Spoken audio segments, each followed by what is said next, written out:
I came home earlier than usual. Not because I was suspicious or because I sensed something was wrong. No, it was something much simpler. A Thursday meeting had been canceled last minute, and instead of sticking around the office pretending to work, I decided to take the rest of the day off. I even thought I was being sweet, spontaneous. I'd surprise Amy, maybe grab lunch together or take a walk like we used to when we first moved in. You know, small gestures, the kind that hold marriages together more than big anniversaries ever could. I didn't text her. No reason to. I figured I'd just walk in, toss my keys on the counter like always, and see that surprised smile she used to give me when I showed up unexpectedly. Maybe we'd laugh.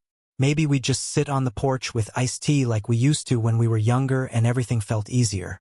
But that's not what happened. The house was quiet when I came in. Not in a peaceful way, but in a way that made me instinctively walk softer, like something was about to be revealed if I listened hard enough. The air felt still, like I'd walked in on the moment just before something shatters. I remember how the sunlight spilled across the hardwood floors as I made my way down the hallway. I could hear the ticking of the old wall clock in the living room. Our cat, Daisy, didn't even greet me like she usually did. It was just still. That's when I heard it. Amy's voice, muffled but distinct, coming from our bedroom. Not loud, in fact, that was the worst part. It was soft, gentle, private, the kind of tone you use when you think no one else is listening. You were better than last time. 6 words. That's all. But they didn't sound like words meant for me. I stopped mid-step, my hands still resting on the hallway wall. My body just froze, like even my own limbs weren't sure what to do next. My heart was pounding, but not fast, just heavy, like each beat was carrying more weight than it should. You ever hear something that makes everything around you blurry? That's what it felt like. Like the hallway, the light, even the floor beneath my feet stopped being real for a second. My brain scrambled for explanations that made sense. Maybe she was watching something. A TV show, maybe a podcast playing too loud. A call with one of her friends, joking around about some drama. That was possible, right? That had to be it. Except, no. Amy wasn't laughing. Her voice wasn't animated or sarcastic or joking. It was soft, controlled, *mate. I stood there for another few seconds, pretending not to jump to conclusions, pretending that I still had the benefit of the doubt. But the longer I waited, the more I felt like I had already crossed into knowing. There's a difference between suspicion and knowing. You can recover from suspicion. Knowing leaves a mark. Finally, I took a step forward and opened the bedroom door. She was sitting on the bed, her back slightly turned to me, one leg crossed under the other. Her phone was in her hand, angled slightly away from the door. She didn't jump when she saw me, didn't flinch. She just casually brushed her hair behind her ear and gave me that familiar smile. "Oh," she said, blinking like she hadn't expected me but wasn't surprised either. "You're home early." I nodded. "Yeah, meeting got canceled." She nodded back like that explained everything. Then she added quickly, "I was just talking to Laura about that show we started, remember? The one with the therapist who ends up sleeping with her client? We were joking about how messy it gets." She smiled like she'd just shared something funny. I just stood there watching her, not accusing, not reacting, just watching, because something was off. Not just the words, not just the timing, everything. Her body language. The way her voice had that edge of forced calm. The way she was breathing just a little too carefully, like someone who had to slow themselves down so they wouldn't give anything away. And her phone, it was still unlocked in her hand. I saw her thumb hover over it, like she was waiting for a notification or bracing for one. She tilted the screen slightly away from me, just enough to make it seem casual. But I saw the reflection. The contact name at the top of her screen didn't say Laura. It said Ty. She locked it immediately and set it beside her, face down. She never used to do that. "Amy," I said slowly, "what did you mean just now? About someone being better than last time?" She blinked too quickly. "Oh, that was just part of the show." I was repeating a line. It was ridiculous. You know how Laura and I we mock that stuff all the time. She laughed, but it sounded flat, hollow. I didn't argue. I didn't ask more questions. What was I supposed to say? Hey, can I see your phone? Can you prove you're not cheating on me? I just nodded. And that was it. A minute later, she was in the kitchen, calling out from behind the fridge, "Want iced coffee or hot?" Like nothing had happened. Like she hadn't just slipped a blade between my ribs with 6 carefully spoken words. I stood in the doorway a while longer, then slowly walked back to the living room. I sat on the edge of the couch and just stared at the coffee table. At the magazines neither of us read. At the remote we always misplaced. At the silence that now felt like a third person in the house. The air had changed. I felt it. I knew it. I've always been the kind of person who believes in evidence. I work in systems, numbers, patterns. I trust logic more than instinct. But that day, instinct didn't whisper, it screamed. Still, I didn't confront her. Not really. Not yet. That night, we had dinner like usual. Chicken piccata. She made it just the way I like it, with extra lemon. We talked about work. About how her boss was driving her crazy. About the neighbor's dog barking again. I listened, nodded, even laughed once or twice. But underneath it all, something had cracked. And neither of us mentioned it. Later, as we brushed our teeth side by side, she hummed a song under her breath. I watched her in the mirror. The way she smiled at herself. The way she touched my arm lightly and said goodnight. I kissed her cheek. She kissed mine. We got in bed. She turned off the light and curled up beside me like nothing had changed. But everything had. I lay there, staring at the ceiling for hours, hearing that sentence echo over and over in my head. You were better than last time. Who was you? What was last time? And what made this time better? I didn't sleep much that night, and in the morning, I noticed her wedding ring on the bathroom counter. She said she took it off before showering. But the band was dry. So was her hair. You know what's funny? Once that moment happens, the one where everything shifts, where the curtain slips, you start seeing things differently. Not just going forward, but backward too. The mind rewinds whether you ask it to or not. You start remembering things you should have noticed the first time. You become your own detective, replaying conversations like evidence, searching for the moment your reality split into 2 versions. What you thought was happening, and what actually was. After that day, after the phrase, I started noticing the signs. Not new ones, necessarily. Some of them had been there for months, maybe longer. But now I couldn't pretend they didn't matter. It started with her ring. Amy had always worn it. She wasn't the flashy type, but the ring meant something to her. We picked it out together. A simple gold band with a small, engraved inscription inside. Just 2 words. Still us. She used to say that no matter how busy we got, no matter how stressful life became, it would always come back to that. Still us. But lately, her ring wasn't on her finger. She said she took it off before showering. Fair. She said she forgot to put it back on sometimes. Sure. But once I started paying attention, I saw it more clearly. She took it off when she left the house, not just for showers. I caught her once by accident. I'd come back in from taking out the trash and found her slipping it off and tucking it into the small ceramic dish on the vanity. When she noticed me, she froze for half a second, then said, "Oh, I didn't want to lose it while doing dishes." But the sink was dry. Little lies. That's how it starts. Tiny edits to reality, just small enough to make you feel petty for questioning them. But when you add them up, they get heavy. And they stick. Then there was the phone. She changed her passcode. Now, I'm not the kind of guy who checks his wife's phone. Never had the urge. But we used to share passcodes. Not because we needed to snoop, but because we had nothing to hide. It was convenience, habit, trust.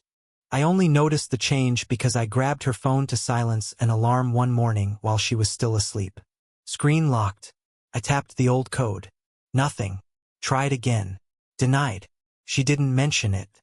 Just took it back with a quick, "Oh yeah, I had to change it for work. They're making us update everything."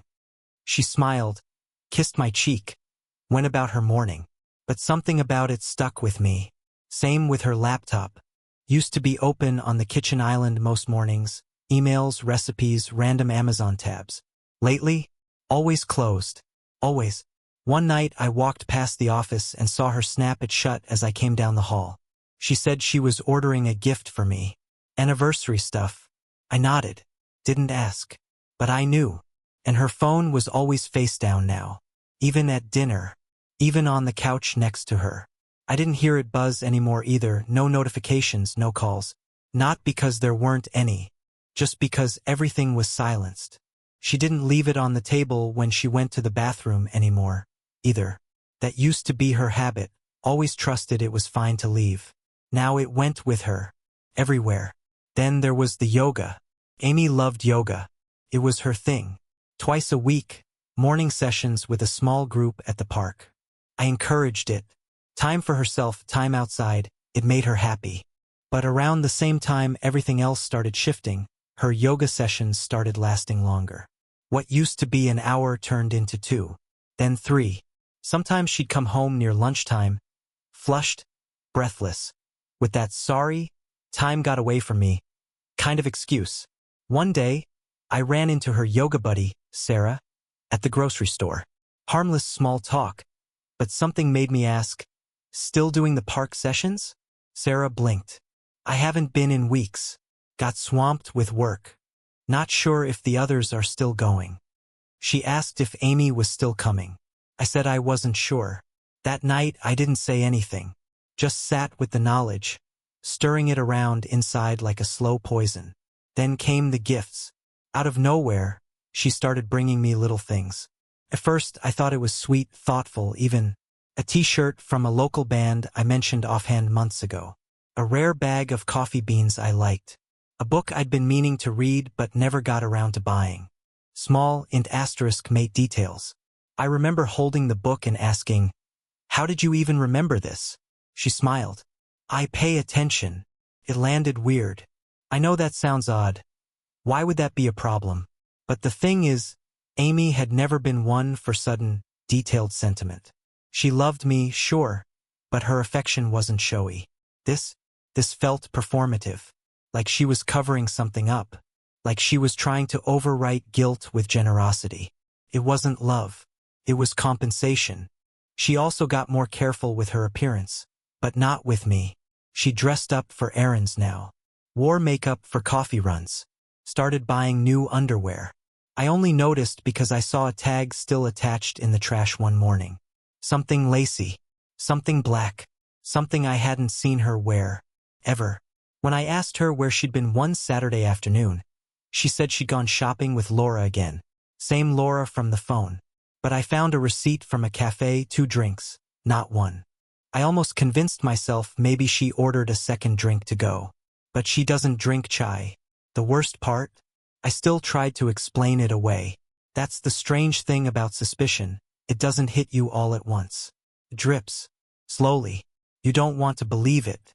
You make excuses for them because it's easier to preserve the story you've built than to confront the wreckage that's coming. So I played along. I laughed at her jokes. I kissed her goodnight. I even thanked her for the thoughtful gifts. But under the surface, I was mapping every inconsistency, every delayed text, every vague explanation. I started checking the passenger seat in her car when she got home, looking for signs, stray hairs, a different scent, a receipt, anything. Once I found a bracelet in the center console. Leather strap, silver clasp, little metal plate engraved with the letter T. She said it was Laura's nephew's, that he must have left it when she gave him a ride. But Amy doesn't drive Laura's nephew, or anyone's as far as I know. I didn't argue. I just nodded and said, "Makes sense." But it didn't. And she knew I knew it didn't. We just didn't say it. It's a strange thing, being in a house with someone who's slipping away. You don't see it all at once, you feel it. Like a draft in a room with no windows open. Like a sound that's almost too quiet to hear. Creeps in. And then it lives there. It didn't happen in one explosive moment. Not at first. It crept in, piece by piece, until the pattern was impossible to ignore. The lies became smoother, the routines more precise, and every excuse started to sound rehearsed. Amy had become fluent in deception, and I'd become fluent in pretending I didn't notice. Because once you admit you see it, you can't unsee it. And admitting it means doing something about it. I wasn't ready yet, but that changed one Thursday night. She'd said it casually over breakfast that morning, while scrolling through her phone. "We're having a quick drink after work," she'd said, brushing a crumb off her sleeve. "Just the team, nothing fancy. I'll be home early." I nodded, pretending to listen. "Where?" "Downtown," she said, not looking up. "That new rooftop place, something like Ember or Emberlight. You know how it is, end of quarter stress. We all need a break." It sounded harmless enough. It always does. But by then, I'd stopped taking things at face value. That evening, after she left, I sat on the couch for a while, staring at the dark TV screen. The house felt heavier now, filled with the weight of what I wasn't saying. Her perfume still lingered in the air, a little too strong, like she'd over-applied it in a hurry. I remember that small detail because Amy wasn't careless with scent. She was deliberate. Everything about her that day felt deliberate. We had installed a GPS app on our phones years ago, for safety back when we used to go hiking in the mountains. It wasn't something we used much anymore. Or rather, she didn't think we did. I opened the app. Her car icon blinked softly on the map. A little blue. That was supposed to be heading downtown. But it wasn't. It was heading south, past the city, away from the restaurants and rooftop bars, toward the industrial part of town. Motels, warehouses, car dealerships, gas stations. The kind of area that exists for transactions no one talks about. I stared at the screen for a long time. Maybe she was lost. Maybe she took a wrong turn. Maybe she was meeting someone from work who lived out there. My brain sprinted through all the plausible maybes, desperate for one that would hold. But then the dot stopped. At a hotel. A mid-range one, nothing fancy, nothing sketchy. The kind that advertises late checkouts and private parking. The name popped up on the screen like a sentence. The Inn at Birchwood. A few minutes later, a notification came through from our shared credit card. Birchwood Inn. Room charge. Birchwood Inn. Minibar, 2 guests. Birchwood Inn. Guest name T. Rhines. T. Rhines. The name hit me like a brick. Not because I recognized it, but because I didn't. I'd never heard her mention anyone by that name. It wasn't a coworker I knew, not a client, not a friend. It was new, and new in this context meant danger. I didn't go there. Couldn't. The thought of seeing her, catching her in the act, standing in that parking lot like some broken cliché, no. I couldn't be that man. I didn't want to hand her the satisfaction of seeing me crumble. Instead, I acted. I sent her a message. 3 words. Simple, quiet, surgical. Tell Tyler he left his bracelet. I hit send and waited. Her location didn't move for exactly 1 minute. Then suddenly the blue dot started moving. Fast. She was leaving. I could almost see it. Her face paling when she read the message, her stomach dropping, her mind racing to figure out how much I knew. I imagined her stumbling through some excuse to the man in that room. Tyler, I guessed, grabbing her bag, muttering something about an emergency, and rushing to her car.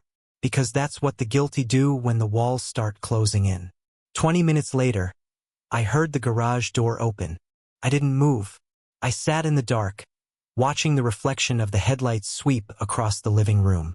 The door creaked open, and there she was, standing in the doorway, hair slightly disheveled, face flushed.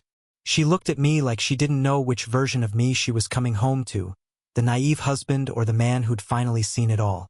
"Hey," she said carefully, setting her purse down. "You're up." I didn't respond.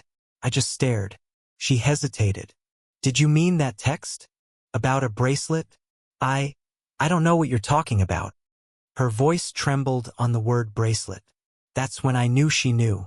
I stood slowly, walked to the counter, and slid my phone toward her. "You paid for a hotel room under your name," I said quietly.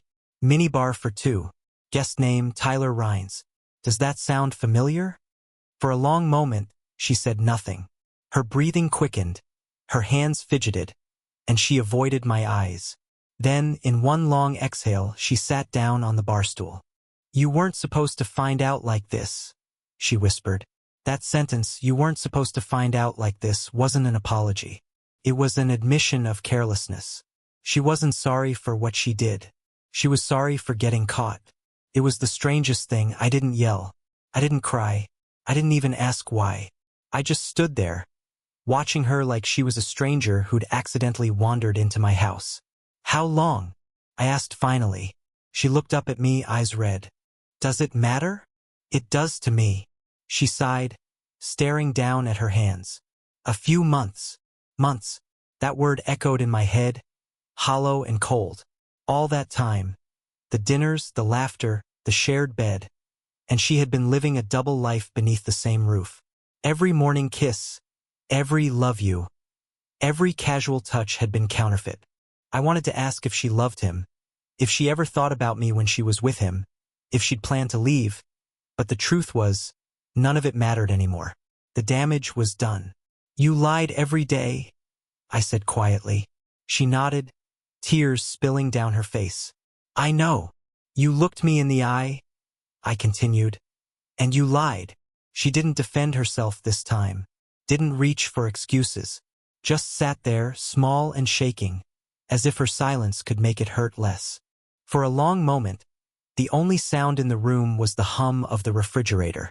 The clock on the wall ticked once, twice. I looked at her and realized something terrifying. I didn't feel love. I didn't even feel rage. Just emptiness. Like the part of me that had loved her had already packed its bags and left. I turned toward the stairs. Where are you going? She asked, voice trembling. To bed, I said. You should start packing. Mark! She started reaching out. I stopped at the doorway. You weren't supposed to find out like this, I repeated softly. That's what you said. Maybe you should have thought about how I'd find out before you did it. Then I went upstairs, closed the bedroom door, and sat on the edge of the bed.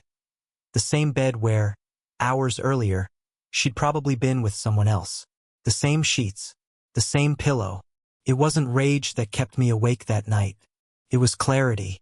Everything that had been blurry was now in focus. Every small doubt, every strange behavior, every offhand comment.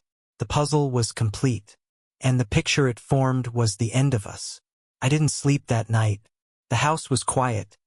Not peaceful, just hollow. I lay in the dark listening to the creaks and murmurs of old wood and shifting silence. Amy was downstairs. I imagined her sitting on the couch, hands clasped in her lap, trying to figure out what came next. Maybe she cried. Maybe she didn't. I didn't check. Around 5 a.m. I got out of bed. I didn't move like a man in mourning. There were no sobs, no collapse. I moved like someone on autopilot, detached, steady, with the kind of focus that only comes after something breaks inside you. I started packing her things. Not throwing, not smashing, just packing. Clean, intentional. I pulled out the luggage we used for our honeymoon. How's that for irony?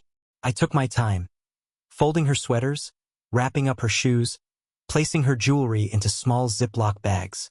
I wasn't angry. I wasn't sad. I was methodical, the way you'd be if you were packing a shipment for a stranger. Every drawer I opened held a memory. Her favorite lipstick, the sweatshirt she always stole from my side of the closet, the perfume she wore the first time we said I love you. I paused sometimes, not because I wanted to, but because something in my chest would constrict just enough to make me feel human again. Then I'd keep going. I placed the bracelet, the one with the silver tea plate, inside an envelope, along with the printed hotel receipts. No note, no explanation, just facts. Her things, her mess, her consequences. By the time the sun came up, the suitcases were lined up neatly by the front door. I sat at the kitchen table with a cup of black coffee and stared at the window. The world outside looked normal. Birds chirping, a dog barking in the distance. But I felt like I was watching it through glass. Like I didn't belong in it anymore. Like I was something else now. Amy came in around 7. She looked like she hadn't slept either. Her eyes were red. Her hair pulled back into a sloppy bun.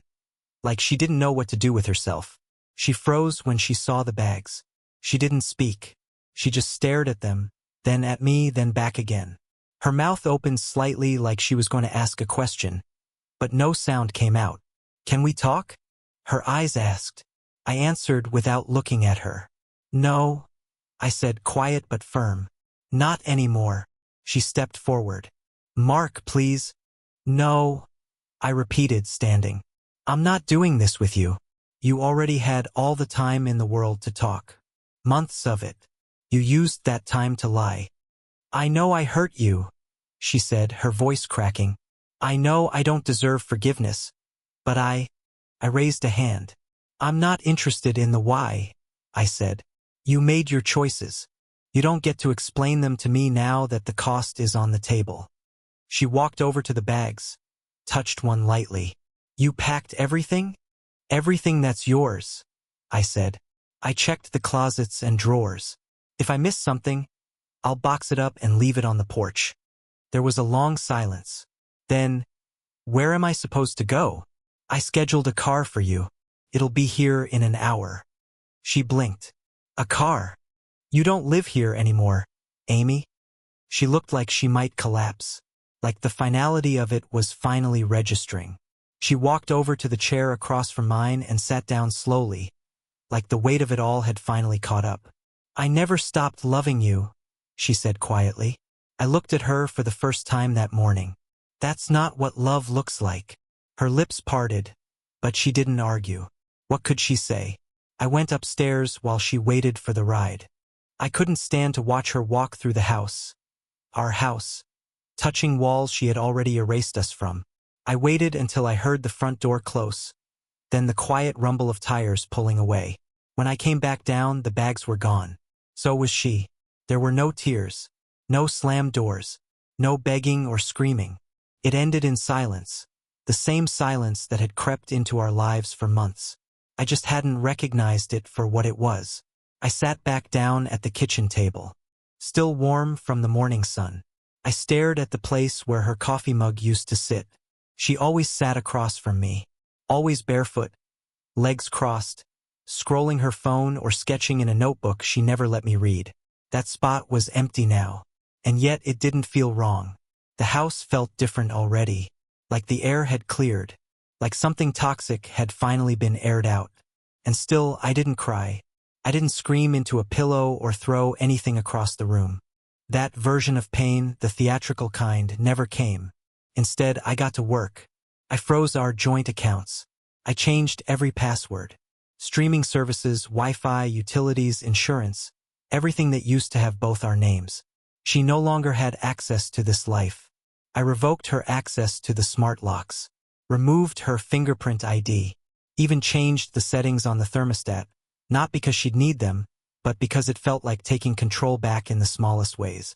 Every shared file in our cloud drive sorted, archived, deleted. The photo albums stayed. Not because I wanted to look at them, but because erasing the past wouldn't change it. And maybe someday I'd want to remember the parts that were real. I backed everything up to a hard drive and shoved it in the back of the closet, out of sight. Then I went to the closet itself. Her side was empty now, but I still caught a whiff of her perfume. Not a specific bottle, just her. That scent that lingered after she left a room. Subtle but unmistakable. The same scent that used to comfort me on bad days. Now it made me feel like I was choking. I opened the window. I washed the sheets. Twice. I replaced the toothbrush she left in the holder. Switched out the hand soap in the bathroom. Tossed out the shampoo and conditioner. Her hair had always clogged the drain. She used to laugh about it. I used to think it was cute. I unclogged it. Everything she touched, I reset. Not out of spite. Not revenge. Just reclamation. It's a strange thing, peeling someone out of your life. You don't realize how deeply rooted they are in the everyday, in the passwords you use, the playlists you build, the grocery lists in your head. I caught myself reaching for her favorite coffee creamer at the store, then remembered she wasn't there anymore. I put it back. Later that evening, I sat on the back porch. Just me. No glass of wine. No music. Just the quiet hum of crickets and the soft breeze. I pulled out my phone and opened a new message. No greeting. No preamble. Just a sentence. Just a drink after work. Huh? Now you know what it cost you. I didn't send it out of anger. I didn't even expect a response. It was just punctuation. A full stop. A simple message with a single purpose. Let her know the door is shut. I hit send, then turned my phone off. That night, I slept on my side of the bed. No weight pulling at the sheets. No whispered goodnight. No quiet breathing beside me. Just stillness. And for the first time in months, I wasn't afraid of it. The house didn't feel empty. Felt erased. Not all at once. Not like someone flipped a switch and vacuumed her out of it. No, it was slower than that. A creeping absence. A silence that didn't just sit in corners but filled entire rooms like fog. Like smoke after a fire, when everything looks familiar but nothing smells the same. It wasn't the physical things that changed first. Her shoes were gone, yes. Her coat from the hook, the clutter of her skincare bottles in the bathroom, all gone. But it was the atmosphere that shifted more. There was no more scent of her shampoo when I walked past the shower. No floral body lotion on the sheets. No traces of perfume hanging in the air after she left a room. Because now, she didn't leave any rooms. She just wasn't here. I didn't expect the silence to be loud. But it was. I used to crave quiet after long workdays, but this was a different kind of silence. Not peaceful. Not serene. This silence felt like being watched by ghosts. Like the house remembered what it had seen and didn't know how to forget. There were moments when I'd turn a corner and expect to see her there. Even though I knew better. I catch myself reaching for a second coffee mug. I'd glance toward the bathroom and expect to hear her humming. These weren't habits, they were neural leftovers. Muscle memory from a life that no longer existed. But there were no more second mugs. No more faint sounds from the next room. No more, hey babe, look at this. Nothing. Just me and the house and the soft ticking of the clock that suddenly felt too loud. In the days that followed, I became obsessed with maintenance. Not the house, me. I changed every password, every login, every shared account. I updated emergency contacts, edited insurance forms, rewrote my medical preferences, reset facial recognition on my phone. Everywhere her name appeared, I deleted it. Not to be cruel, but because I had to draw a line, not just between her and me, but between the past and the present. Between the man who ignored the signs and the one who refused to anymore. I deleted her fingerprint from the front door access. I removed her Spotify profile. She always made those bizarre playlists, sad indie songs mixed with 2000s dance music. I used to tease her about them. Now, seeing them listed made my skin crawl. I didn't want to hate her, but I couldn't keep listening to echoes. I shut down our shared grocery list. The digital calendar we used to sync dinner plans and reminders. Every digital tether was a small cut, and I was done bleeding. At one point, I opened a drawer and found a note from her. Just a sticky note. Years old. Faded ink. It read, "Buy lemons, and kiss me later." I stared at it for a long time. My first instinct was to fold it and keep it. Some sentimental, desperate reflex to cling to something real. Instead, I dropped it into the trash without hesitation. Because if I was going to move forward, I couldn't keep collecting artifacts from a broken civilization. I started talking out loud. Not to her, not to anyone, just to myself. I'd say things like, okay, new chapter. Or don't look back. I must have sounded insane, pacing around the house like some widowed retiree coaching himself through breakfast. But I didn't care. It helped. I removed her name from my emergency contact form at work. That one hit differently. I sat at my desk for a full minute before typing in someone else. My brother, eventually. Not because we were especially close, but because he wouldn't ask questions. Just take care of things if it came to that. Amy used to be that person. The one who'd answer the call if I ended up in an ambulance or stranded in some out-of-state mess. She used to be my phone number with the little red asterisk beside it. Now she was just a name in a deleted thread. The more I removed her from my life, the more I started noticing how much of it she'd occupied. She was everywhere. Not just in closets or drawers, but in the rhythm of my days. In the way I folded towels. In the type of tea I kept stocked. In the songs that played when I cooked. She was so present, even in her absence. It wasn't just her I had to forget. It was who I'd been with her. and who I'd let myself become because I thought love was supposed to hurt sometimes. That trust was something you repaired with good behavior, not something you guarded with boundaries. For a while, I became almost mechanical. Wake up, work, eat, remove, repeat. But there was something oddly empowering in the process, like trimming a tree down to its roots, preparing it to regrow, but differently this time. One night, maybe a week after she left, I stood in the bedroom doorway and just stared at the bed. It looked huge, too big for one person. The sheets were still tucked on her side, smooth and undisturbed. I walked over, pulled them back, and sat on her side. I lay down exactly where she used to, facing the ceiling. I closed my eyes and tried to remember the sound of her breathing next to me. Tried to summon any trace of warmth or familiarity. There was nothing. No echo. No ghost. Just cold sheets and empty air. I turned over and slept on her side that night. Not out of sadness, but defiance. I was reclaiming space, rewriting muscle memory, teaching my body that it didn't belong to the past anymore. The next morning, I bought a new set of sheets. Different color, different fabric, new pillows. Not expensive, not symbolic, just clean, new. I started changing more than just the bedroom. I rearranged the living room, moved the couch, switched where the lamp sat, rehung a few photos, not of us, just landscape sh*ts from a road trip I took years ago, before Amy, when my life still felt like mine. I cooked meals she didn't like, played music she used to tease me for, put hot sauce on everything. Small rebellions, private ones. Every night, I sat with the version of myself that used to try so hard to be a we. And every night, I realized I liked being a me again. I didn't block her. She texted once. Not long. Just, I don't even know where to start. I didn't answer. Not because I hated her, but because I didn't want to help her feel better about what she'd done. Some things don't get closure through conversation. Some things end in silence because they began in dishonesty. She had chosen that man, whoever he was, over the truth. And now she'd have to live in that decision. Without my forgiveness. Without my reaction. Without my participation. That, I think, was the only real power I had left. To take back the right to not be involved. And that's exactly what I did. Her betrayal didn't just end our marriage. It stripped me of the version of myself that tolerated silence, avoided conflict, lived for someone else. I quit my job, started fresh. Built something honest from the ground up. No shortcuts. No secrets. Just a clean break. A clean name. West Ethical Partners. My name on the door.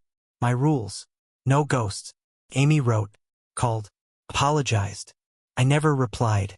Not out of anger, but because silence said what words couldn't.